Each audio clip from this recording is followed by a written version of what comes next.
মাছ নহলে না জানে খাইয়া লই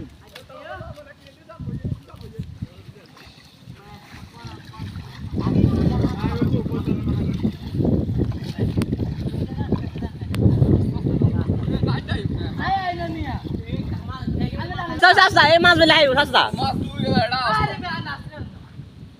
মাগো খাই চাল্লা মাছ জিরে ওরে মাছ তো আছে কি রে পেলাতে উড়ে মাছের বাপ তাদের মাছ পেলা হই গেছে চাল্লা দিদার না দুটো আমরা এক জাল ধরতে রে না কাইনতে রে নতুন সালান দিবেন আপনি কল্পনা করতে না পাগল বাবা মানে করে জাল দিবেন ভাষা গো এই ভাষা গো সবসময় আপনি গাছ পুরো খাবার লইলেন ভাই ভাই একটা ভিডিও করেন কই